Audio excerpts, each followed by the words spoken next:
Welcome to another episode of the Develop Download with Danielle Wright and Chris Brown is to the left on my screen.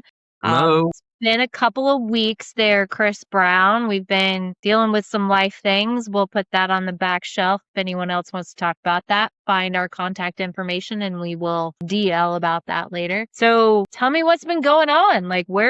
What's happening? I know we've caught up after a couple of weeks and talked a bunch of things, and I've had some phone calls. You've onboarded some clients. Tell me what's shaking for the Chris Brown world and Dvelop. Well, you're right.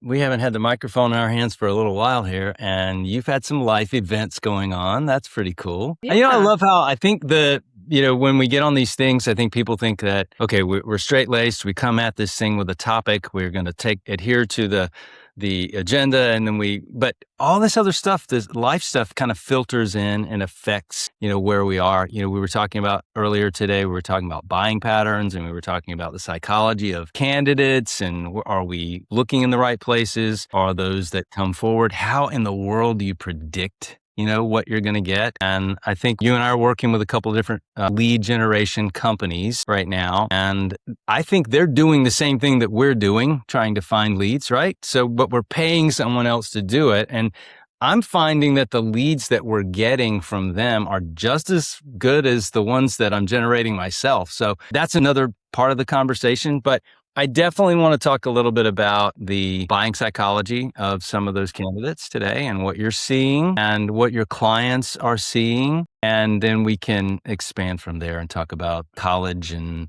moving and all these different things. No, but I think that's what's been happening like the past couple of weeks, right? Like we haven't jumped in here and had a Develop download in a little bit. And so for those that do watch and view our download, the world has been kind of shaky. And I think we've had a consistent conversation about that since, March. I know that we're a part of a mastermind, Hello Mastermind, checked it out, like Leanne Caruso. She puts friend people together. So if you want to join our mastermind group, reach out and we'll see if we can't wink, nod it into the group. But everybody's having some highs and lows on deal flow. And I think we're rolling into September. And so people are either checking out for the rest of the year or doing a really big push to try to get something done by the end of the year, or we're teeing ourselves up for what can we see happening in 2027. I hate saying that because I feel like we just started 2026. That's true. But yeah, Yep. there's a lot of, the summer's been tough with some of my clients and some of the things going on from, hey, people moving forward on franchises. The timeline is taking longer. People are reversing some of their processes on, hey, maybe we start with meet the team days and back into some of the due diligence. I've had quite a few clients that I've really put a heavy focus on their fundability. Like, do you feel good about this investment and that you're not stretching yourself too thin, or can you even get the money to do something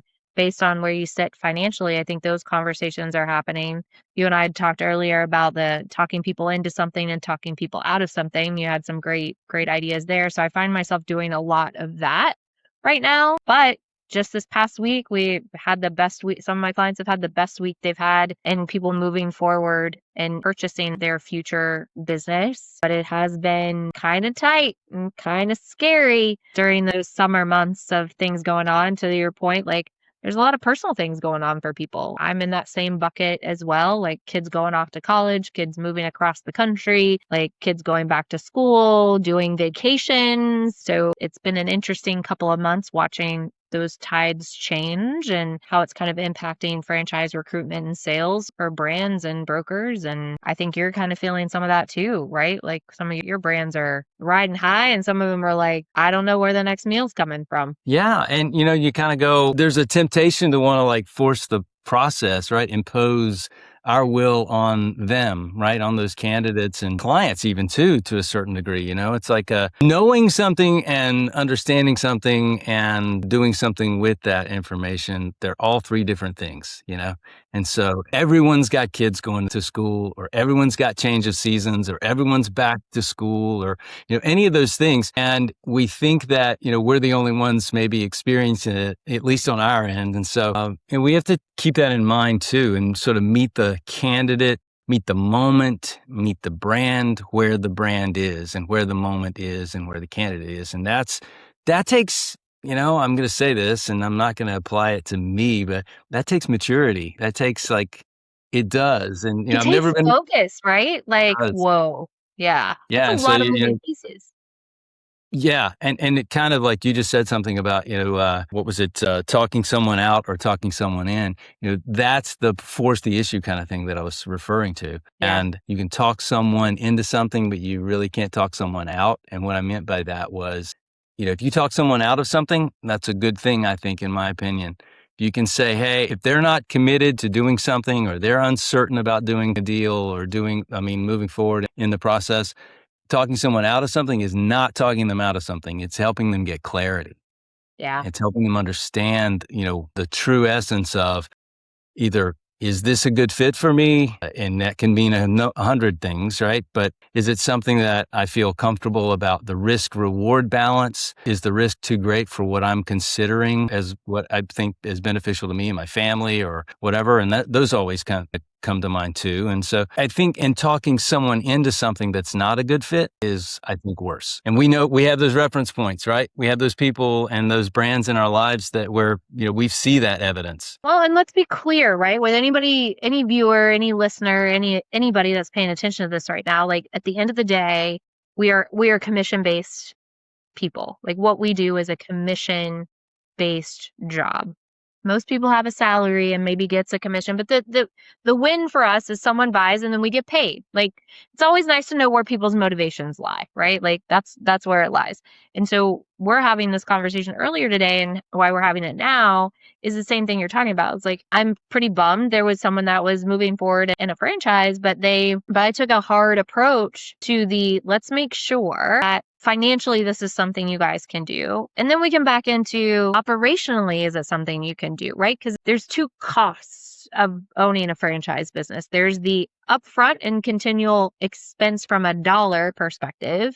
And then there's the cost of your time and investment that doesn't really equate to a dollar amount. It's just your time that gets pulled away from other things to do this, to make this dollar thing make sense, right? And so I put a pretty heavy focus on, let's talk to lending partners. Let's look at how much real estate would be in your market. Let's kind of take the average, like, because with an FDD, right, you get the lowest, you get the highest, and they're in a market that would probably skew itself to the highest. So I wanted them to be certain that, at a $800,000 investment, that they were okay with that. Like, and the funding plan for that. And they finally got to a place where I can wrap my head around how we would fund it. But then it got really real. That's like $400,000 out of your 401k that you're putting into something, was a little bit like, yikes. And they were still borrowing money on top of that. And you're like, it might just be stretching you too thin or pulling too much of your resources away that you've stocked. I feel bad because the franchisor would have loved to have them. I liked them. I think they probably would have been good owners. But then you're so conflicted because now I'm not getting the deal done, right? I didn't necessarily talk them out of owning the franchise. I didn't talk them into owning the franchise. I empowered you to do the research and get comfortable with the decision that you would have to make in regards to that. And I think sometimes that art is lost in what we do. There's a lot of people that do what we do that would have pushed them and said, oh, you can definitely do it for the lower number. You could definitely get that open for this. Like, oh, don't even worry about what that cost looks like. That won't be an expense that you will incur. And I think that's doing people a disservice. It's also doing us a disservice because now we look bad for talking you into something that you probably believed you shouldn't have done. So it's just a conflict of emotions, right? So, I and I think, think that's happening a lot right now yeah. with the market. People talk interest rates. We were talking about this earlier, talking interest rates, talking this, and this. I think you and I definitely say, I appreciate that there are economic things at large in the outside world. I haven't ever seen it in my 15 years stop someone from owning a business if they really wanted it, right? Like you Or generally if it figure was really a good right. fit. Right. Right. You figure yourself out. Like there was a story today. Oh, I didn't tell you this one. So I was on a team call earlier and someone brought up that their client was so excited about going to a meet the team day that literally dropped his wife off at the ER for something, went back and did the meet the team virtual, picked the wife back up from the ER after it was all done. And they were super excited. Like most people would say, hey, I'm out. This is a sign. This is not the right time or the right fit. And these people were just super excited. And you want to know the reason why he was excited? Because by doing this, gave him the ability to be in town, to be able to take his wife to the ER, because otherwise his job would have had him out doing his job nowhere close to home, and she would have never gone to the emergency room for whatever the problem was. Like, had she been left alone and him out on his job, she would have never gone to the doctor. And because they're choosing to do this, it has provided flexibility in their life for him to be able to take her.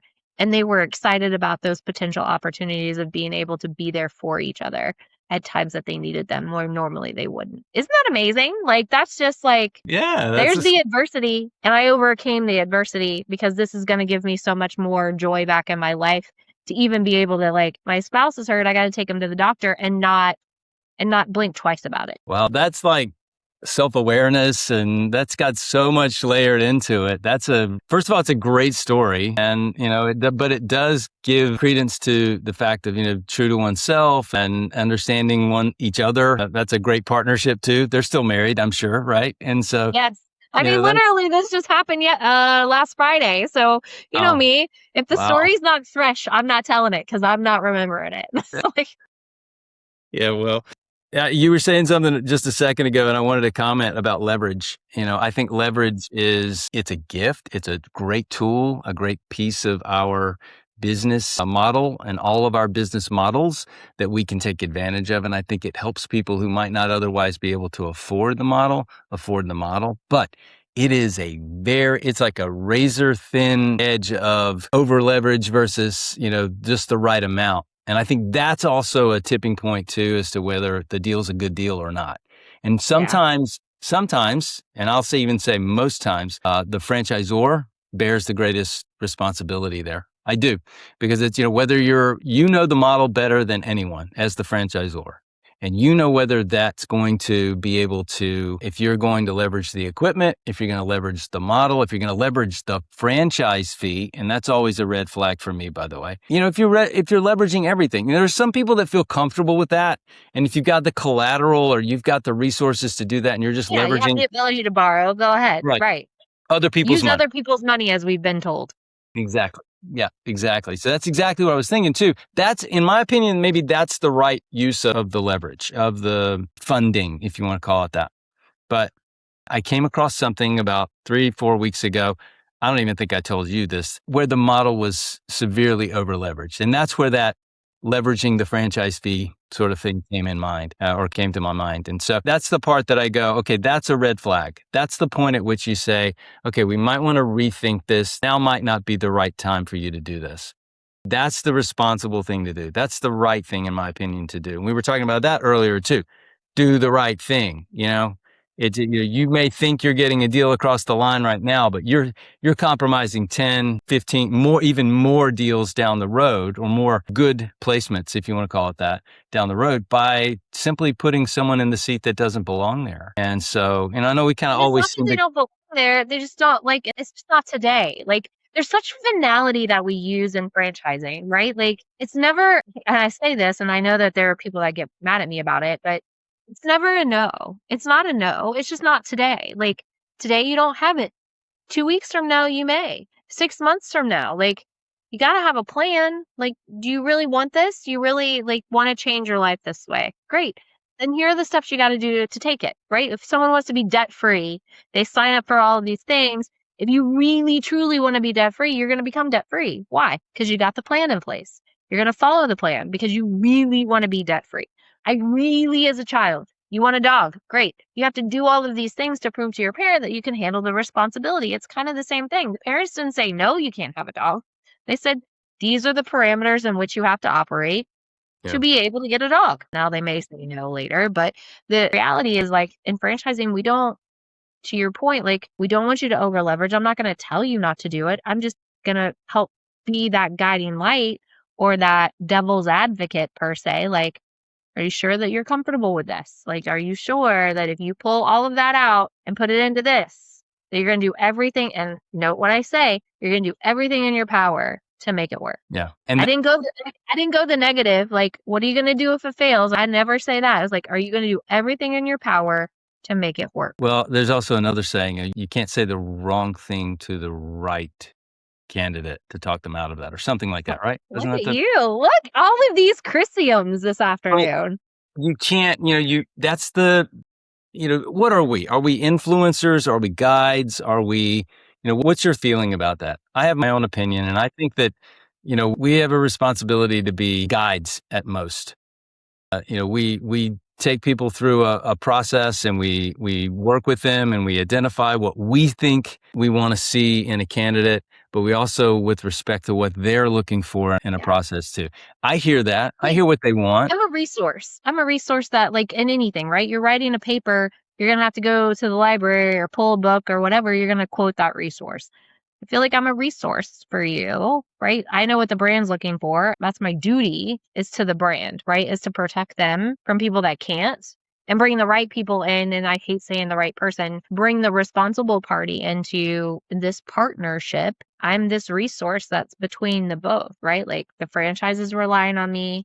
This person is relying on me to, like, not be selfish. Because if I'm selfish, great, let's sign you up. We can get you all the funding in the world, and you're going to be the next franchise owner. There are people in our world that do that. I'm just not one of them. Yeah, oh my goodness, we have some brands that are, or no, I don't have some brands, but I've spoken to brands that are like 3-call people. They're like, hey, how you doing? Let's set up the next call, and then we'll close the deal. And that's, I'm a little bit more old school, maybe, that you want to walk them through a little bit more of a process. But I think that's kind of People pleaser, Chris. I'm rooted in some Southern people pleasing. And in my head, like, you get into this and you were unhappy, I then, like, not feeling good. Like, oh my God, like, why did I do that? Like, my people pleasing mentality is like, let's check every box twice, because I don't want you to be in the person coming back like, you made me do this. I did not. I did not make you do that. And I'm so sorry that you did if you are unhappy right now, because that people pleasing mentality will never go away for me. yeah, but I don't think you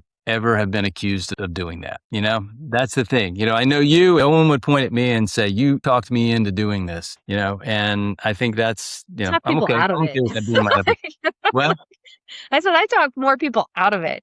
And there's more gratitude with talking them out of it. Like they look, appreciate that. Guess what? I'm like, I don't care one way or another. Buy it or don't buy it. Like, if it's not you, someone will, right? At some point. So, Like, so a franchise brand is listening to this, an yeah. owner is listening to this, and they're saying, okay, they don't want to talk them out of that, or talk them into a deal with us, and they don't want to influence them. And, so why in the world would I want someone I like work with that him. representing me? I don't know. Henry, why would they want that? Henry. Yes, I saw Henry jump in there. I think personally, I think that's a testament to, a really strong representation of the brand. I do. And, it's not that we're not effective communicators and people that, get things across, get the point across, say what we mean what we say, don't say it mean, that kind of thing. But we are, ambassadors even You to a don't certain. not get deals done, right? Like, do you have a history of not getting We deals get done? we get deals done. We I get good just deals done. Yeah. the proof is in who we bring on as franchise owners in my head. So you're calling out a very great thing, and literally I'm like, okay, let's think about that for a second. If a franchisor is watching this and they were like, well, we were going to work with them, but we're not, because they're not pushers. You're right. I'm not. Like, I'm not going to clap up the IV and, like, let's go. But again, it's back to the resource piece. I will get answers to their questions and help them determine whether or not it's the right. But I'm not here to push or pull. I am here to give you, as a resource, the information you are requesting to help you make an educated decision, and whether or not you're going to. What I am going to do is follow a process. I am going to hold you accountable to homework. I am going to hold you accountable to delivering the things we need to decide if you're the right fit. Because again, I think we all lose this whole, it's a mutual process. So by running, like, that candidate through the financial piece of this, if I had pushed them through and they had come in, then it comes back at me as like, did you run them through that? Do they know what they're walking themselves into? Well, you didn't vet them for like, that can flip really quickly back at us. Like, well, you didn't vet them correctly. Well, I did. You wanted me to push them through, so I pushed them through. Well, they're not financially, well, that's part of the mutual discovery, right? Like, So I would also say, if you want something the other way, then guess what? I have a lot of colleagues I can introduce you to that will do exactly what you've asked them to do. And we'll talk when that doesn't work for you in Right. about a year from now. Yeah, or less. Yeah, exactly. I think, look, the other thing, the flip side of that too is I think we drive a process really well and really effectively. I think there is a beginning, middle, and end to all processes, and I share that with people who I'm working with at any given time. There will be a point at which a decision will need to be made. And, these are the 4, 5, 6 stages of the process that we'll walk you through. At some point, towards the end of that process, we'll ask you for the answer. We'll ask you for some kind of decision to be made. But that won't happen before you're ready to make that decision. And sometimes that's the answer. Sometimes, you're just not ready. And if you're not ready, then Sometimes indecision is the decision. this is the decision. That's right. Yep. Right. So this has been fun. Yes. We definitely ran over our 15-minute limit. Sorry for our friends and family, those that are paying attention to this, but it's been a good developed download. So tune back in next week when we do this again, because it's always a super fun time. But we've talked about state of the world. We've talked about talking people in and out of buying a franchise, processes. We hit like a lot of topics, Chris. So thank you for showing up today on this Dvelop download. That is Chris Brown. I am Danielle Wright, and we will see you next week. See ya.